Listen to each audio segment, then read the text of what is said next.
सके और इस रीति से ऑनलाइन माध्यम से एकत्रित हो सके। अ, जैसा कि हम अध्ययन करते आए हैं प्रेरितों के काम, उसके 5वें अध्याय को निकालेंगे। प्रेरितों के काम उसका 5वां अध्याय, एक्ट्स ऑफ द अपोस्टल्स उसका चैप्टर नंबर 5।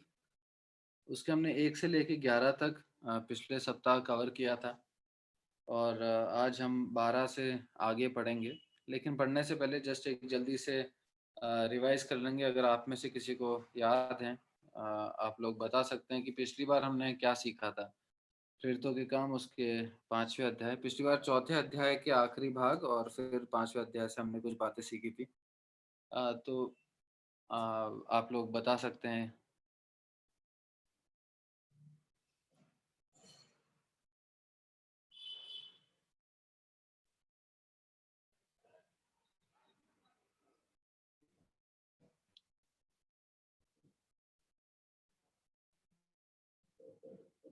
कृपया समय का ध्यान रखें और आप लोग बता सकते हैं। मैं विश्वास करता हूँ आप लोगों ने लिखा होगा नोट्स में।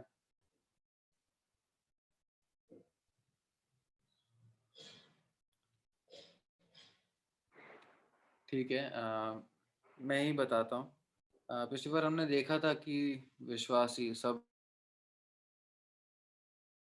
विश्वासी एक मन और एक चित्त के हैं और कैसे वो अपने धन संपत्ति को बेच-बेच कर आपस में बाँट रहे थे और इस तरह से बाँट रहे थे कि उनमें से कोई भी दरिद्र नहीं था। कोई भी ऐसा नहीं था जिसको जो गरीब हो या फिर बहुत ज़रूरत में हो, क्योंकि उनकी ज़रूरतें वो आपस में एक-दूसरे की ज़रूरतें पूरी कर रहे थे। फिर हमने देखा था कि किस रीति से प्रेरित अपने कार्य को बड़े सामर्थ्य के साथ पवित्र आत्मा के सामर्थ्य के द्वारा कर रहे थे। और फिर हमने अनन्या सफ़ीरा के बारे में देखा था, किस रीति से और यूसुफ के बारे में।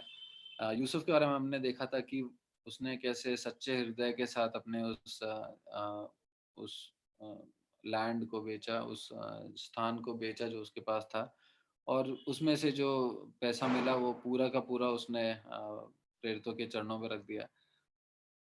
मगर हम हनन्याह और सफ़ीरा के विषय में पढ़ रहे थे कि कैसे उन्होंने कुछ भाग जो उन्होंने बेचा था जगह, उसमें से जो पैसे मिले उसका कुछ भाग उन्होंने अपने पास रखा और बाकी बचा हुआ उन्होंने प्रेरितों के सामने रखा। और इससे ऐसा माना जा सकता है कि वो दिखाना चाह रहे थे कि वो कितने अच्छे हैं या फिर एक तरीके से वो झूठ बोल रहे थे और अपने आप को अच्छा होकर दिखा रहे थे दूसरों की वाहवाही के लिए या फिर शाबाशी के लिए या फिर दूसरे उनकी प्रशंसा करें। इसलिए ये सब कारण हो सकते थे जो वो है नहीं, वो ऐसा करके दिखा रहे थे। और इस पाप को परमेश्वर कितने कठोरता से डील करते हैं और किस रीति से उनकी मृत्यु होती है, दंड में उनको मृत्यु मिलता है, हमने देखा था। और हमने अंत किया था इस भाग उस 11वें पद को पढ़कर कि जिन्होंने ये बातें सुनी, कलीसिया हो चाहे बाहर हो, उनमें बड़ा भय भय छा गया। आज हम उसके 12वें पद से प्रेरितों के काम उसके 5वां अध्याय उसके 12 से लेकर 33 तक पढ़ेंगे सबसे पहले। कोई भी भाई जल्दी से उस भाग को पढ़ लीजिए, थोड़ा-सा बड़ा है। 12 से लेके 33, 33, 12 टू 33।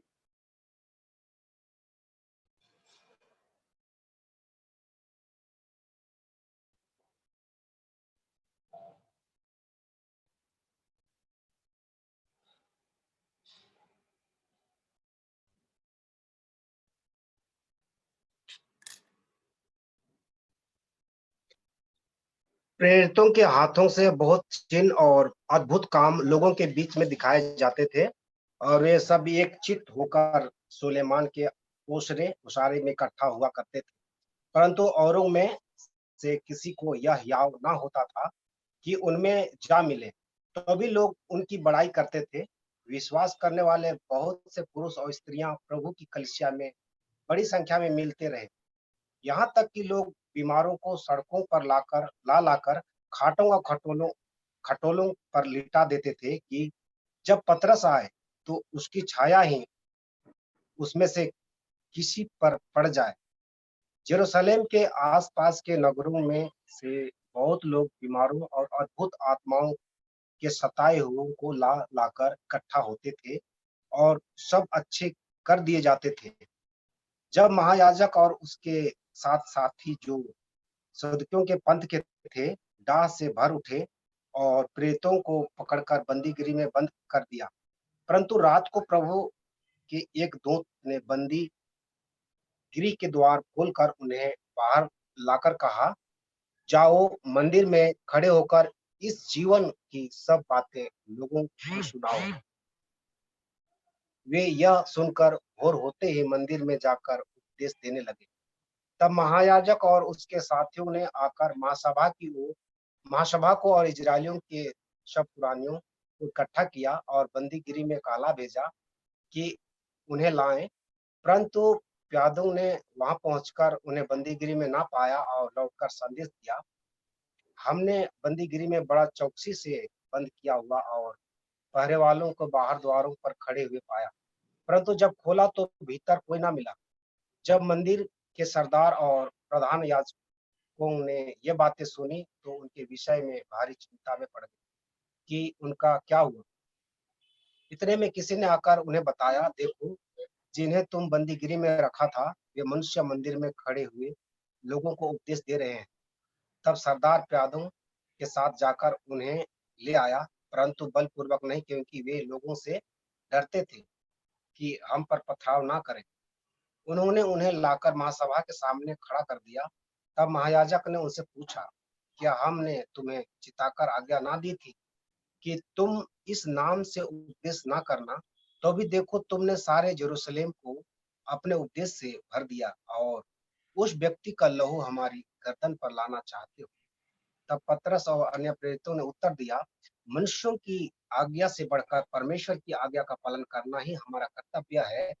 हमारे बाप दादों के परमेश्वर ने यीशु को जिलाया और जिसे तुमने क्रूस पर लटकाकर मार डाला था, उसी को परमेश्वर ने प्रभु और उद्धारकर्ता ठहराकर अपने दाहिने हाथ पर उच्च कर दिया कि इजरायलियों को मन फिराव की शक्ति और पापों की क्षमा प्रदान करे। हम इन बातों के गवाह हैं और वैसे ही पवित्र आत्मा भी जिसे परमेश्वर ने उन्हें दिया है, जो उसकी आज्ञा मानते हैं। यह सुनकर वे जल गए और उन्हें मार डालना चाहा। धन्यवाद भाई, परमेश्वर के नाम की महिमा हो। इस पढ़े गए वचन पर परमेश्वर की आशीष हो। मैं आप सबसे विनम्र निवेदन करता हूं कि कृपया जो आज हम सीखते हैं उसे लिखें। इसलिए नहीं कि अगले हफ्ते कोई पूछेगा या फिर अ, कुछ कोई पूछे तो बताने के लिए वो, मगर हमारे खुद के लिए। हम जब स्कूल में भी पढ़ाई करते हैं, हम अपने बच्चों से भी अपेक्षा करते हैं कि वो लिख कर पढ़ें, लिखें। हम उनकी कॉपियाँ चेक करते हैं कि वो लिख रहे हैं या नहीं। उससे हमें समझ आता है कि वो पढ़ रहे हैं या नहीं। और अभी हम पढ़ रहे हैं, बाइबल से अध्ययन करने का समय है। तो बाइबल पढ़ना एक सेकेंडरी काम नहीं है हमारा, हम वो भी बहुत ज़रूरी काम है, बहुत ज़रूरी एक कार्य को अभी हम कर रहे हैं। तो कृपया लिखें और जो सीखते हैं इस भाग में से जो आज मेरे मुंह से निकलेगा, उसके अलावा कई विचार आपके मन में भी आ सकते हैं। उन सबको लिखें और उसे सीख कर हम तभी याद कर पाएंगे, तभी हम उस पे चल पाएंगे जब हमें पता हो कि हमने क्या सीखा था। तो प्रभु हमारी सहायता करें। इसके 12वें पद से हमने अभी पढ़ा, 12वें पद से लेकर 33वें पद तक अभी हमने पढ़ा। और हम इसमें कई बातें होते हुए देख रहे हैं। सबसे पहले हम 12 से लेके 16 उस भाग को अगर हम देखते हैं, तो वहाँ पे हम देखते हैं कि प्रेरित अपने कार्य को कर रहे हैं। वो बहुत से चिन्ह और अद्भुत काम लोगों के बीच में कर रहे हैं। और एक तरफ प्रेरित ऐसा कर रहे हैं और जो बाकी विश्वासी हैं वो साथ में मिल रहे हैं। हम उनकी संगति देखते हैं, साथ में मिलना-जुलना देखते हैं, सहभागिता देखते हैं। और साथ ही हम 12 से 16 में बाकी एक और चीज़ देखते हैं कि जो अविश्वासी थे, उनको उस समय पर इन प्रेरितों पे, इन विश्वासियों पे इतना आदर भी था और विश्वास भी था कि वो अपने बीमारों को, अपने दुष्ट आत्माओं से पीड़ित रिश्तेदारों को, दोस्तों को, मित्रों को, वो इवन वो लाते तो थे ही, उसके अलावा हम पढ़ते हैं कि वो सड़क पे लिटा देते थे ताकि पतरस की छाया भी पड़ जाए, तो वो ठीक हो जाएँगे, इस कदर विश्वास था। तो ऐसा एक समय है जब प्रेरित अपने कार्य को कर रहे हैं हम अन्य भागों में देखते हैं कि वो सिखा रहे हैं, वो कलीसिया को सिखा रहे हैं और हम देखते हैं कि विश्वासी एक साथ, एक मन, एक चित्त हैं, साथ में मिलते हैं, सहभागिता करते हैं। अविश्वासी भी उस समय बहुत आदर से इनकी ओर देखते थे और मगर 13वें पद में एक चीज़ लिखी है कि परंतु औरों में से किसी को यह हियाव न होता था उनमें जा मिले, तो अभी लोग उनकी बड़ाई करते थे। इंग्लिश में ऐसा लिखा है, no one else dared join them even though they were highly regarded by the people, even though. इसमें हिंदी में लिखा है तो भी, अ, वहाँ पे होना चाहिए भले ही, अगर इंग्लिश के हिसाब से हो तो, ट्रांसलेट कराओ तो भले ही लोग उनकी बड़ाई करते थे। तो हो सकता है मेरे को इसका 100% की जो मैं मतलब मेरे मन में जो है वो 100% शायद सही ना हो, लेकिन मैं मानता हूँ कि ये उनके विषय में लिखा गया है, जो और भी लोग रहे होंगे जो हनन्याह और सफीरा की तरह रहे होंगे, जिनको लोग जो आस-पास के लोग हैं वो तो बहुत अच्छा होकर मानते होंगे, या फिर जैसा यहाँ पे लिखा है भले ही लोग उनकी बड़ाई करते थे, तो वो शायद अमीर रहे होंगे या फिर बाहरी दिखावे में बहुत अच्छे पवित्र लोग रहे होंगे, लेकिन उनमें यह हियाव न था कि उनमें जा मिले। तो जो लोग सुलेमान के ओसारे में मिल रहे हैं, उनसे जा मिलने का कॉन्फिडेंस नहीं था, हियाव नहीं था।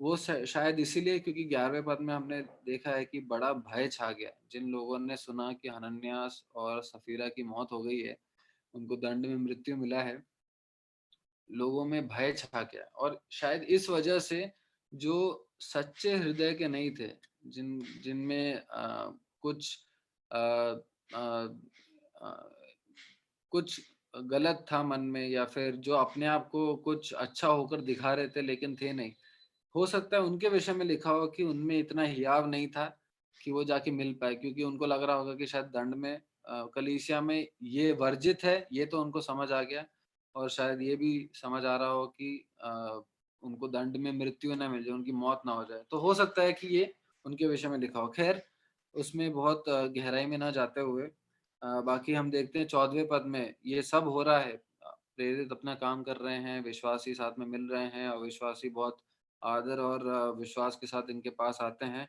14वें पद में हम देखते हैं कि विश्वास करने वाले बहुतेरे पुरुष और स्त्रियाँ प्रभु की कलीसिया में और भी अधिक आकर मिलते रहे।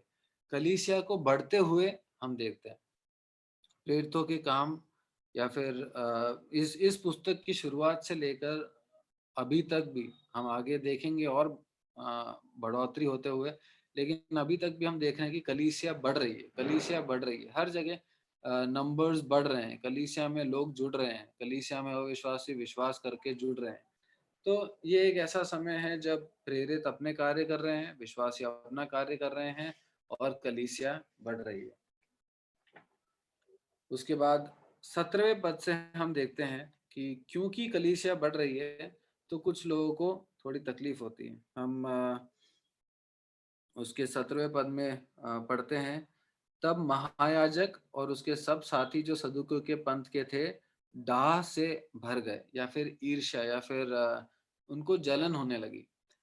ये वही लोग हैं जो प्रभु यीशु मसीह जब इस दुनिया में थे, जब प्रभु यीशु मसीह अपने कार्य को कर रहे थे, जब वो आश्चर्य कर्म कर रहे थे, जब वो परमेश्वर के राज्य के विषय में लोगों को बता रहे थे, तो उस समय पर भी सत्य को जानने की बजाय वो लोग प्रभु यीशु मसीह में गलती ढूंढने या फिर प्रभु यीशु मसीह पर आरोप लगाने के लिए जुटे रहने वाले एक संघ है ये लोग, जो अभी भी जब प्रभु यीशु मसीह की मृत्यु हुई, जी उठे, वो अब स्वर्ग में जा चुके हैं, अब उनके चेले आगे अपने उस कार्य को आगे बढ़ा रहे हैं और अभी भी वो डाह से भरे हुए हैं, ईर्ष्या से भरे हुए हैं। उनको अभी भी सत्य जानने में दिलचस्पी नहीं है कि ये ऐसा क्यों कह रहे हैं, या फिर बार-बार उनको बताया भी गया, उन्होंने सुना भी होगा प्रभु यीशु मसीह के बारे में, लेकिन उनको सत्य जानने में इंटरेस्ट नहीं है, दिलचस्पी नहीं है। वो प्रभु यीशु मसीह और अब उनके चेलों पर बस पर ईर्ष्या से भरे हुए हैं। जब प्रभु यीशु मसीह थे, तब उन्होंने उनको मार डाला। कई बार लिखा हुआ है कि प्रभु यीशु मसीह को फरीसी सदूकियों ने सबने मिलकर, इज़राइलियों यहूदियों ने मिलकर मार डाला। लेकिन क्या प्रभु यीशु मसीह का कार्य वहाँ पे रुक गया? जिस उद्देश्य से प्रभु यीशु मसीह आए थे, क्या वो रुक गया? पहली बात, प्रभु यीशु मसीह मरे नहीं रहे, वो तीसरे दिन जी उठे, तो कार्य नहीं रुका। दूसरी बात, हम प्रेरितों के काम में कई जगह पढ़ते हैं कि प्रभु यीशु मसीह परमेश्वर के उद्देश्य के अनुसार मारे गए, तो परमेश्वर का कार्य नहीं रुका। हम पढ़ते हैं कि हमें लगता है कि प्रभु यीशु मसीह इसलिए मारे गए, या फिर फरीसियों को लग रहा होगा कि हमने उसे मार डाला, लेकिन अ, वो इसलिए मारे गए ताकि परमेश्वर का जो कार्य है, जो कि हमारा उद्धार है, जो कि मनुष्य जाति का उद्धार है, उस कार्य को होने के लिए प्रभु यीशु मसीह मारे गए, तो कार्य नहीं रुका। तो प्रभु यीशु मसीह का कार्य प्रभु यीशु मसीह की मृत्यु से नहीं रुका, उनके पुनरुत्थान में नहीं रुका, और जब वो स्वर्ग आरोहण हो चुका है, जब प्रभु यीशु मसीह स्वर्ग में जा चुके हैं, उसके बाद भी हम अभी रुकते हुए नहीं देख रहे। प्रभु यीशु मसीह का कार्य क्योंकि नहीं रुका, तो जिनको वो कार्य पसंद नहीं है, जाहिर सी बात है कि उनको ईर्ष्या या डाह होगा। अब प्रभु यीशु मसीह के जो प्रेरित हैं, जो चेले हैं, वो उस कार्य को आगे बढ़ा रहे हैं, और फिर से हम फरीसियों को, हम महायाजकों को आते हुए देखते हैं सीन में। और थोड़ी देर पहले भी दो दो चैप्टर पहले भी हम देखते हैं कि 2 अध्याय पहले भी हम देखते हैं कि यही महायाजक इनको चेतावनी देकर भेजते हैं कि रुक जाओ, प्रभु यीशु मसीह या यीशु मसीह के नाम में कुछ मत करो, कोई भी बातें मत करो। ऐसा एक चेतावनी देकर उन्होंने भेजा था, लेकिन ये लोग नहीं रुके। परमेश्वर का कार्य नहीं रुकता। और अब हम देखते हैं कि अब क्योंकि वो मान नहीं रहे, तो इस बार उन्होंने क्या किया? इस बार उन्होंने प्रेरितों को पकड़कर, गिरफ्तार कर कर बंदी गृह में बंद कर दिया। तो इस बार उन्होंने नेक्स्ट स्टेप लिया। पिछली बार चेतावनी तक था, इस बार उन्होंने अगला कदम उठाया, उन्होंने बंदी गृह में बंद कर दिया। प्रेरित अपना काम कर रहे हैं, प्रेरित परमेश्वर की इच्छा को कर रहे हैं, परमेश्वर का कार्य को कर रहे हैं, और प्रभु यीशु मसीह का कार्य ऐसा कार्य है जो नहीं रुकता, जो हम बार-बार देखते हैं। हम इस अध्याय में, इस पुस्तक में देखेंगे, हम आज भी अपने जीवन में देखते हैं, हम अपने इस दुनिया में देखते हैं कि परमेश्वर का कार्य नहीं रोका जा सकता। हमें जेल में बंद किया जा सकता है, हमें मारा-पीटा जा सकता है। बहुत लोग, इन चेलों के बाद भी बहुत लोग जेल गए हैं, बहुत लोगों ने बहुत तकलीफ़ें उठाई हैं, भूखे रहे हैं, सब सब सहा है। लेकिन ग्राहम स्टेन्स जो इंडिया में आए थे, जो ओडिशा में थे, उनको और उनके 2 छोटे बालकों को, लड़कों को जला दिया था, जीवित जला दिया गया था। लेकिन क्या परमेश्वर का कार्य रुक गया? क्या क्या परमेश्वर को अब उड़ीसा में कोई नहीं जानता? क्या परमे उनकी उन इवन उनकी वाइफ और बेटी उड़ीसा में रुके रहे काफ़ी साल। तो परमेश्वर का, जो हम पहली बात सीखते हैं, कोई भी चीज़, कोई भी व्यक्ति, कोई भी इंसान, कोई भी शक्ति परमेश्वर के कार्य को नहीं रोक सकता। खैर, अब इनको जेल में डाला है, तो उसमें से भी परमेश्वर छुड़ाते हैं। वो अपने स्वर्गदूत को भेजते हैं बंदी गृह में, वो स्वर्गदूत आता है, वहाँ लिखा है कि वो दरवाज़ा खुल जाता है और प्रेरित बाहर आ जाते हैं।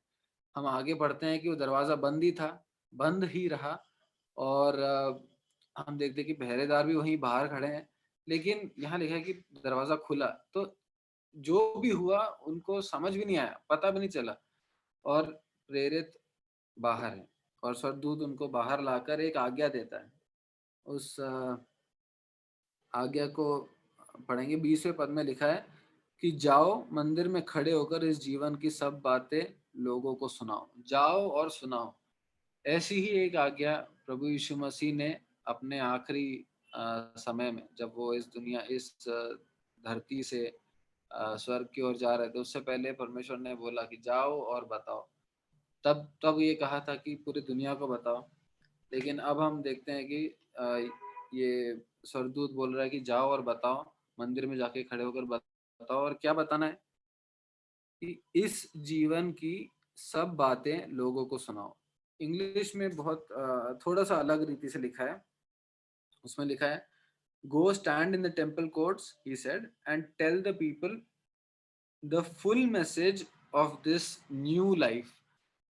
इसमें लिखा है, सब बातें लिखा है, जो फुल मैसेज है उसका अनुवाद सब बातें करके लिखा है, लेकिन इसमें लिखा है कि इस जीवन की, हिंदी में लिखा है, और इंग्लिश में लिखा है new life, of this new life, इस नए जीवन के विषय में सबको बताओ।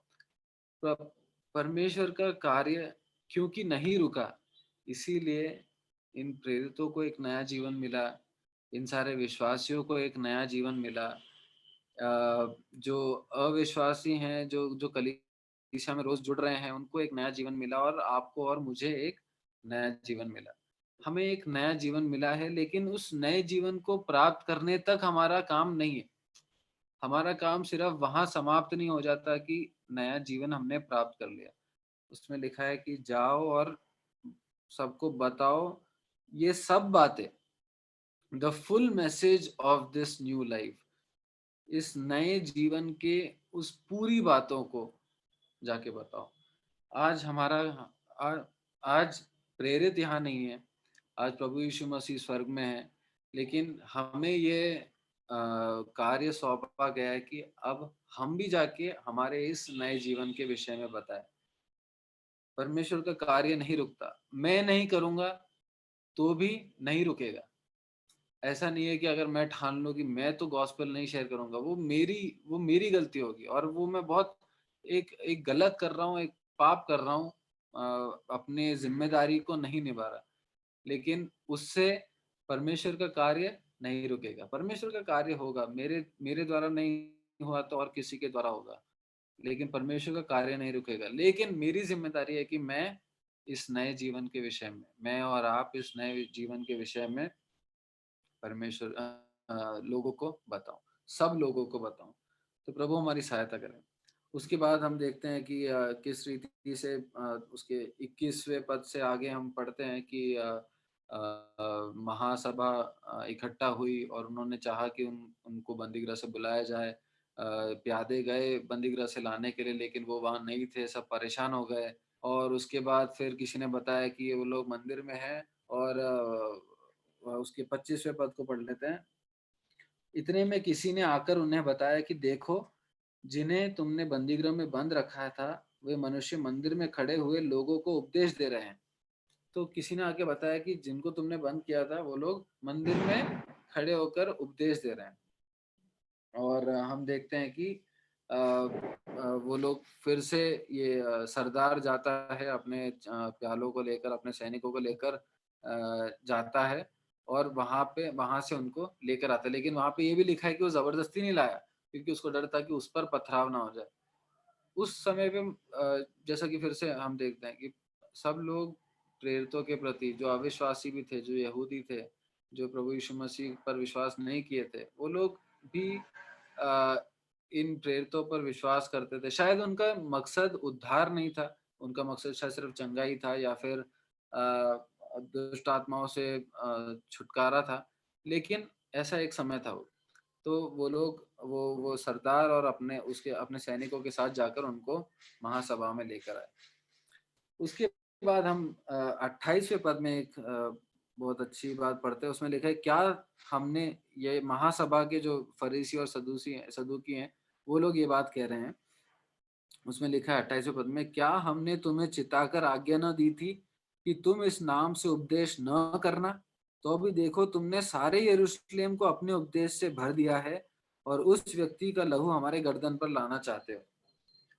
वो कहते हैं, तो अभी देखो, तुमने सारे यरूशलेम को अपने उपदेश से भर दिया है। ये कुछ ऐसे लोग हैं, ये महायाजक और ये जो पूरी महासभा है, वो परमेश्वर या प्रभु यीशु मसीह के विरोधी हैं। वो प्रभु यीशु मसीह के कार्य और अब इन चेलों के कार्य से नफरत करने वाले हैं, या ईर्ष्या करने वाले हैं। उनको पसंद नहीं है कि लोग इनके पीछे जा रहे हैं, या प्रभु यीशु मसीह को मान रहे हैं, को अपना उद्धारकर्ता मान रहे हैं।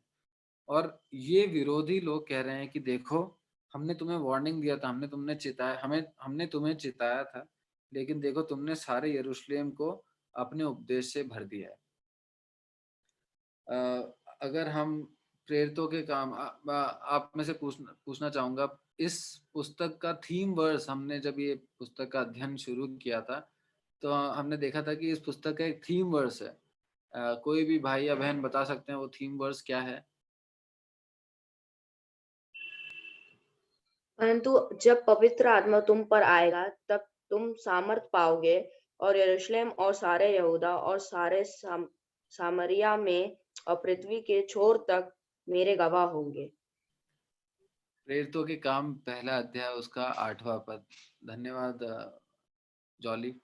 अ, जो भाग जॉली अभी भाई ने पढ़ा वही है। प्रेरितों के काम पहला अध्याय उसके 8वां पद, उसमें लिखा है कि तुम सबसे पहले पवित्र आत्मा आएगा, फिर तुम सामर्थ पाओगे और सामर्थ पाने के बाद यरूशलेम, यहूदिया, समारिया और इस जगत के छोर तक तुम सुसमाचार सुनाओगे। अब इसका पहला इस जो थीम वर्स है, प्रेरितों के काम पहला अध्याय उसका 8वां पद, उसका पहला भाग है कि पवित्र आत्मा आएगा, पवित्र आत्मा तुम पर आएगा। तो ये बात सच हो चुकी है। दूसरा भाग है कि तुम सामर्थ पाओगे। हम देखते हैं, पिछली बार भी हमने देखा था कि प्रेरित बहुत सामर्थ के साथ अपने कार्य को कर रहे हैं। वो प्रभु यीशु मसीह के पुनरुत्थान के विषय में गवाह बन के वहां लोगों को बता रहे हैं। तो पहली बात कि पवित्र आत्मा आएगा, सच हो चुका है, वो हो चुका है। दूसरी बात, तुम सामर्थ पाओगे, सच हो चुका है। उसके बाद लिखा है कि तुम यरूशलेम, यहूदिया, समारिया और सारे जगत के छोर तक। तीसरी बात जो यरूशलेम, अब उसमें कोई प्रेरित नहीं बोल रहा कि हमने यरूशलेम में फैला दिया है, हमने यरूशलेम में प्रभु यीशु मसीह के बारे में का उपदेश फैला दिया है। कोई विश्वासी नहीं बोल रहा, कोई कलीसिया के अंदर का कोई व्यक्ति नहीं बोल रहा, लेकिन प्रभु की धन्यवाद हो, एक विरोधी बोल रहे हैं कि 28वें पद में तुमने सारे यरूशलेम को अपने उपदेश से भर दिया है। उसके इंग्लिश में लिखा है, you have filled Jerusalem with your teaching. प्रभु का अनुग्रह है कि पवित्र आत्मा आया और इन चेलों ने सामर्थ पाई। अभी शायद पता नहीं, ज्यादा दिन नहीं हुए प्रभु यीशु मसीह को इस दुनिया से गए हुए और पवित्र आत्मा को इस दुनिया में आए हुए, लेकिन हम देखते हैं कि प्रेरित अपने कार्य को बड़े सामर्थ के साथ कर रहे हैं और हम देखते हैं कि कलीसिया बहुत तेजी से बढ़ रहा है और हम देखते हैं कि पूरे यरूशलेम में उस उपदेश को फैलाया जाया जा चुका है। बहुत तेजी से हम इस कार्य को होते हुए देखते हैं और हम देखते हैं कि विरोधी स्वयं बोल रहे हैं कि ऐसा हुआ है। और जब मैं इस भाग को पढ़ रहा था तो मेरे मन में ये आया है कि ऐसा क्या था उनके पास जो हमारे पास नहीं है। आज कलीसिया के पास ऐसा कौन सा रिसोर्स मिसिंग है या फिर ऐसा कौन सी चीज हम में मौजूद नहीं है जो कि उनके पास था। ऐसा ऐसा मैं सोच रहा था। और अगर प्रेरितों के काम, अगर हम इस बाइबल पे विश्वास करते हैं, अगर हम प्रेरितों के काम सच है विश्वास करते हैं, अगर हम प्रेरितों के काम पहले अध्याय 8वें पद पे विश्वास करते हैं, तो हमें ये भी विश्वास करना है कि पवित्र आत्मा ही है जिसके द्वारा ये कार्य हो सकता है और कुछ एक्स्ट्रा ऑर्डिनरी कुछ नहीं है।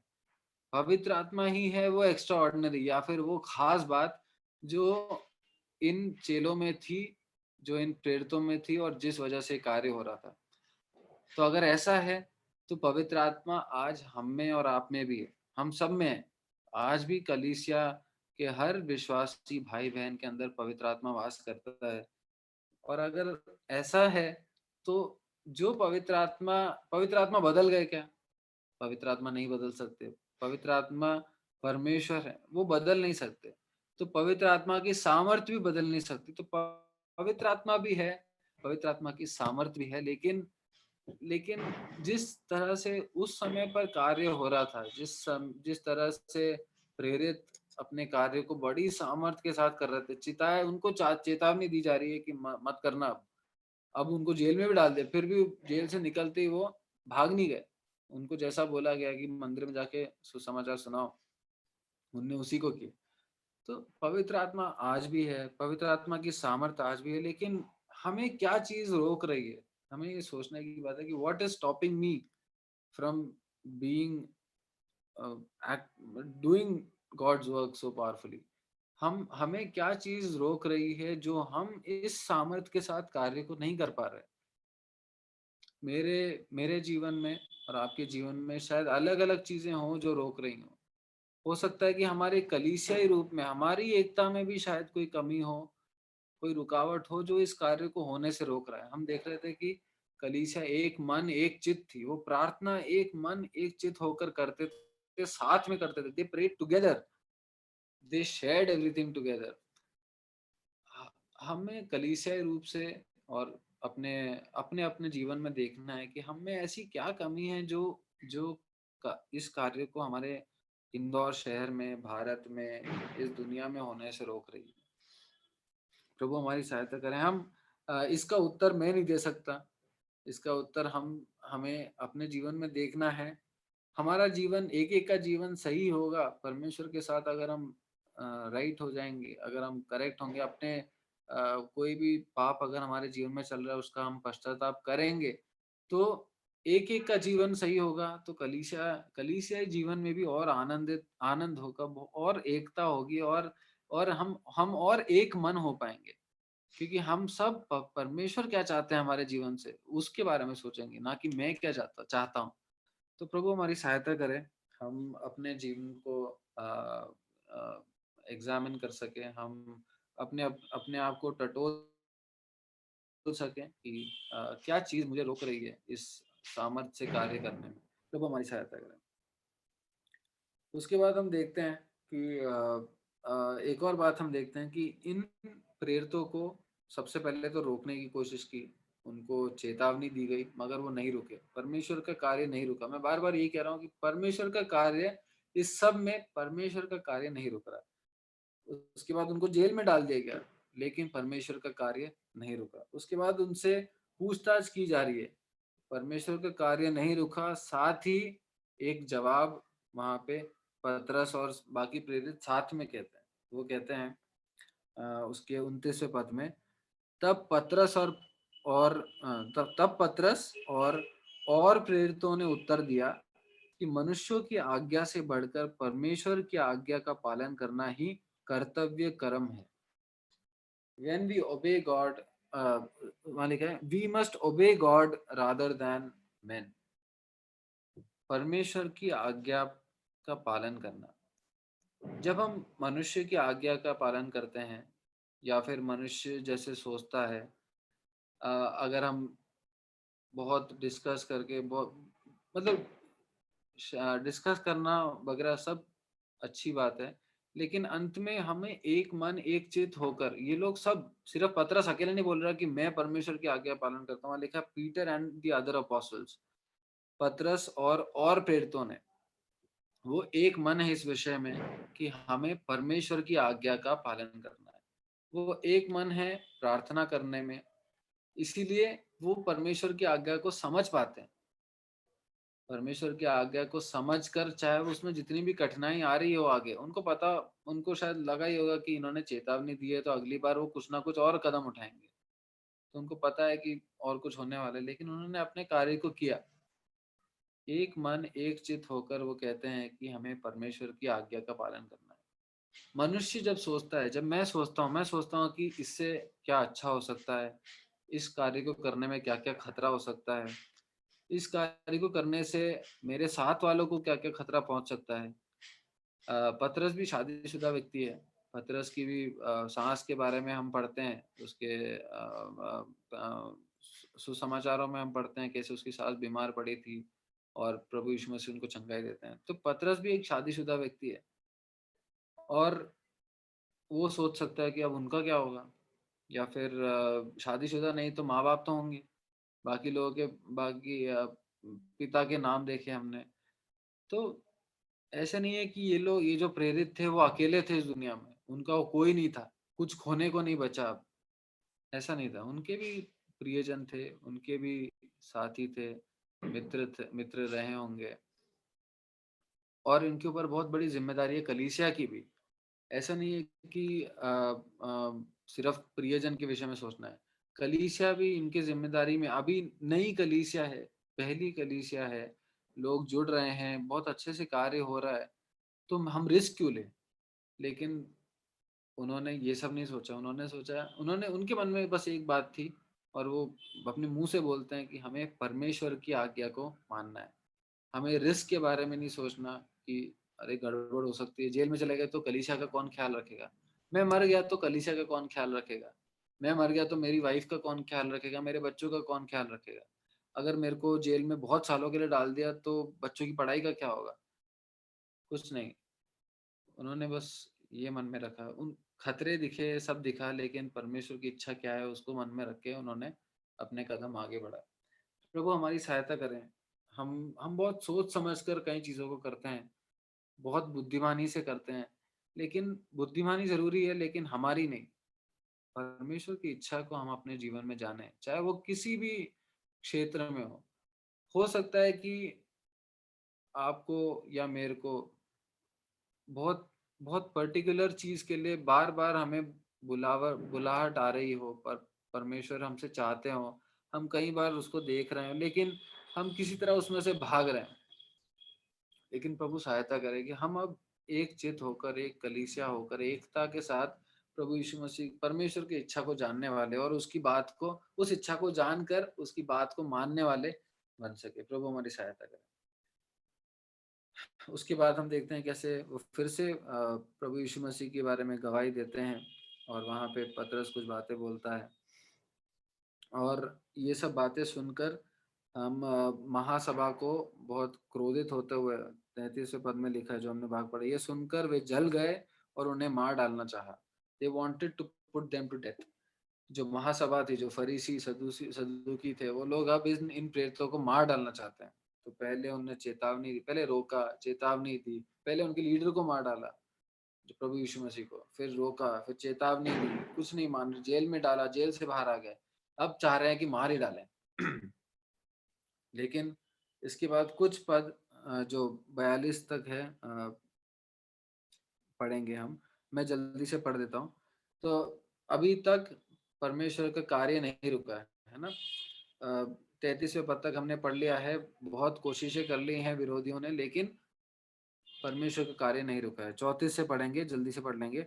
परंतु गमालिएल नाम एक फरीसी ने, जो व्यवस्थापक और सब लोगों में माननीय था, न्यायालय में खड़े होकर प्रेरितों को थोड़ी देर के लिए बाहर कर देने की आज्ञा दी।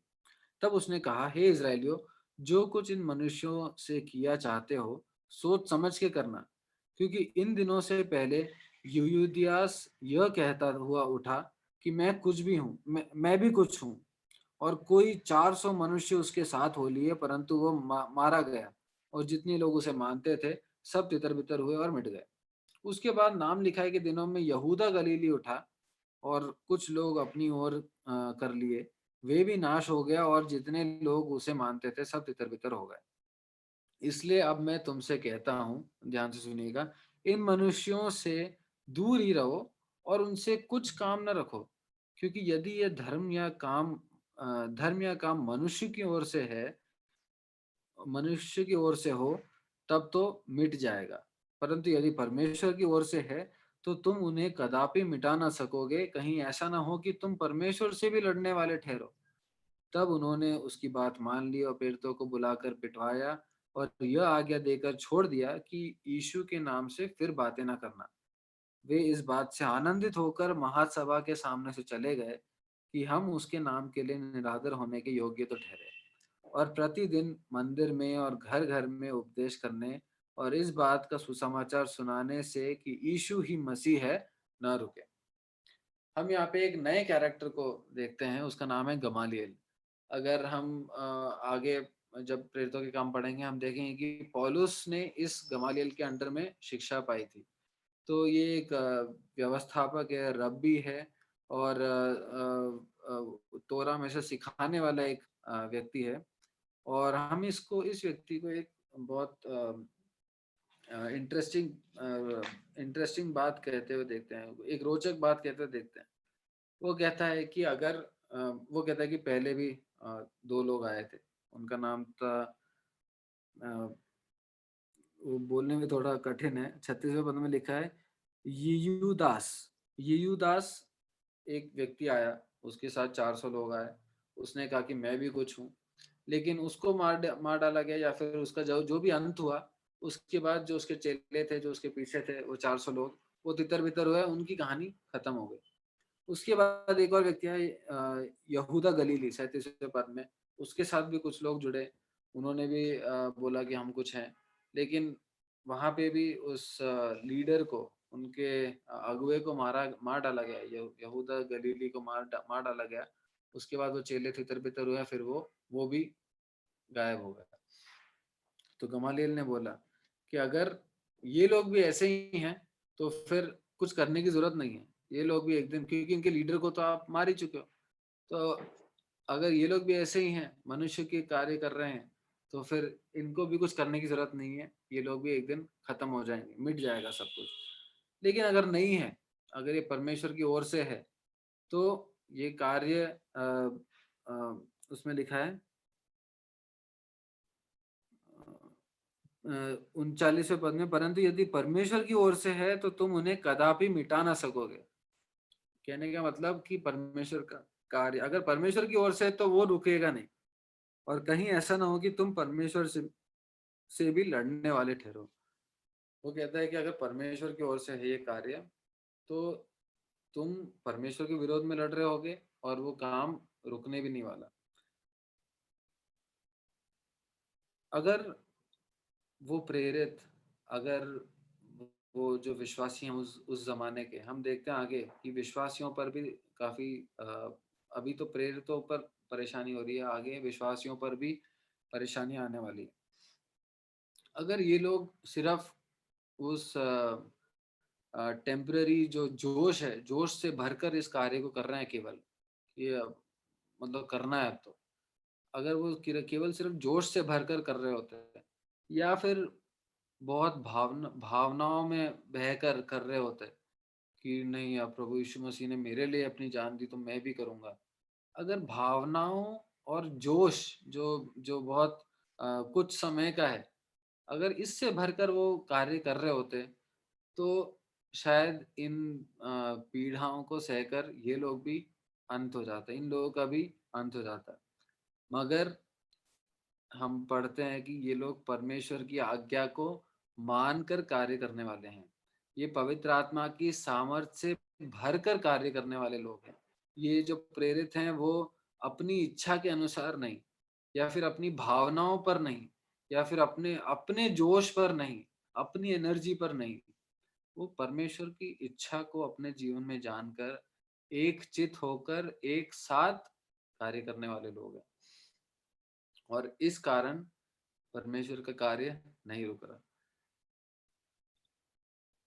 चेले कभी नहीं रुके, ये प्रेरित कभी नहीं रुके। उन्होंने अपने मरते दम तक उस कार्य को आगे बढ़ाया। उन्होंने उनके विषय में लिखा गया है कि दुनिया को उथल-पुथल कर दिया। दे turned the world upside down, उनके विषय में लिखा गया।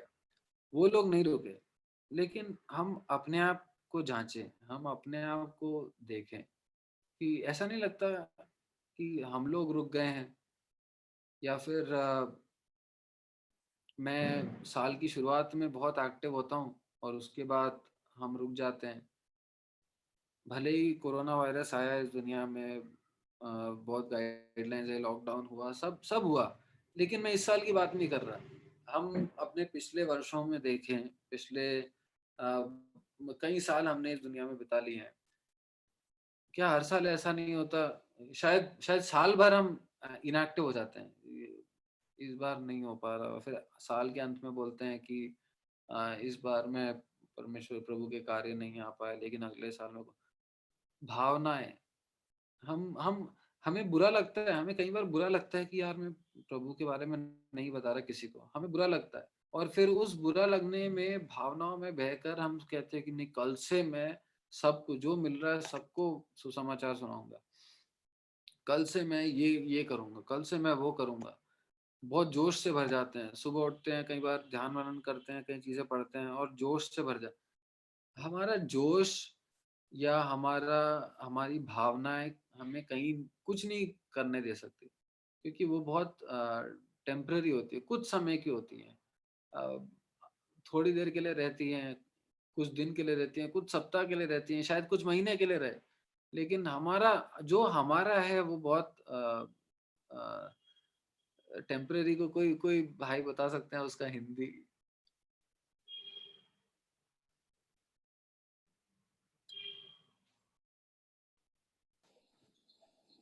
तात्कालिक।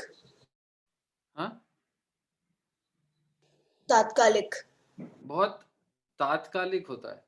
हमारा जोश और हमारी हमारी इच्छा, हमारी इच्छाएँ रोज़ बदलती है, हमारा जोश कभी बहुत हाई रहता है, कभी बहुत ही डाउन चलते हैं। हमारी भावनाएँ कभी बहुत ही कभी दुखी होकर हम कई चीज़ें करते हैं, कभी बहुत आनंद के साथ कई चीज़ें करते हैं। ये सब चीज़ें बदलती है, लेकिन पवित्र आत्मा का सामर्थ, परमेश्वर की इच्छा, ये एक रहती है। परमेश्वर का कार्य ये एक रहता है, ये नहीं बदलता। तो प्रभु हमारी सहायता करें। हमने आज कई बातें देखी। मुख्य रूप से हमने देखा कि परमेश्वर का कार्य नहीं रुकता। परमेश्वर प्रेरितों का इस्तेमाल करता है, परमेश्वर हमारा इस्तेमाल कर सकते हैं। जो जो सामर्थ उनके पास था, वो सामर्थ हमारे पास भी है। लेकिन कुछ चीज़ें हमारे जीवन में जो हमें रोक रही हैं, कुछ चीज़ें हमारी कलीसियाई जीवन में हैं, जो हमें रोक रही हैं। हमने आज देखा कि अ, भावनाओं में बहकर हम कुछ समय के लिए बहुत एक्टिव हो सकते हैं, लेकिन वो कुछ समय का रहेगा। जोश से भरकर हम कुछ समय के लिए कुछ कर सकते हैं, लेकिन वो भी कुछ समय के रहेगा। मगर जो हम परमेश्वर की इच्छा जानकर, परमेश्वर की मानकर, हम परमेश्वर की मानकर, मनुष्य की नहीं, परमेश्वर की मानकर जो करेंगे, वो चलता रहेगा, क्योंकि वो परमेश्वर की इच्छा हो गया। परमेश्वर का कार्य कभी नहीं रुकता। प्रभु हमारी सहायता करे।